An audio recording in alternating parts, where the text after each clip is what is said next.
सन्चै छु। I hope तपाईँहरू पनि सन्चै हुनुहुन्छ होला। अनि आज चाहिँ धेरै दिनको बादमा म फेरि मेरो भ्लगलाई कन्टिन्यू गर्दै आइरहेको छु। अनि आज चाहिँ म के गर्छु देखाउन गइरहेको छु। अनि सर्वप्रथम त मैले तान जोडिसकेँ र मैले तान बुन्दैछु साडी। त्यसैले गर्दाखेरि मैले भिडियोहरू डेली बनाउन पाइरहेको थिइनँ, किनभने यतानिर टाइम दिइरहेको थिएँ। त्यसैले गर्दाखेरि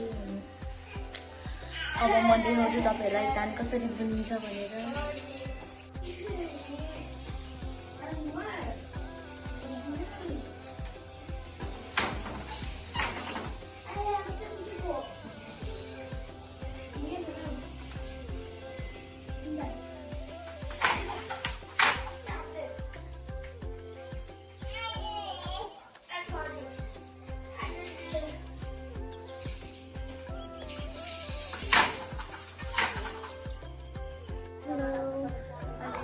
म तान बुनिसकेर रेस्ट गर्दैछु। अनि टक्कसँगले यहाँको भ्यू चाहिँ देख्न सक्नुहुन्छ। यस्तो छ हाम्रो भ्यू चाहिँ। यहाँनिर चाहिँ मेरो छोरी चाहिँ, किनभने भित्र चाहिँ गम धेरै गर्नु छ नि त, सानोलाई गर्मी हुन्छ, त्यही भएर बाहिर ल्याएको है सानो। मेरो छोरी बाहिर ल्याएको है छोरी।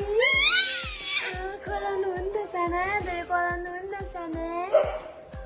यहाँ चाहिँ छोरी म हावा खाँदैछु टक्क लगाएर। मेरो छोरीको चाहिँ एकदम भइसकेको छ क्या, हाँस्ने खेल्ने रमाउने उफ्रिने।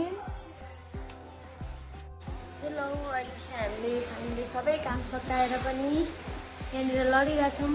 एकदम धेरै गर्मी छ, त्यही भएर छोरी र म चाहिँ छोरी झगडा गर्दैछौँ गर्मीले।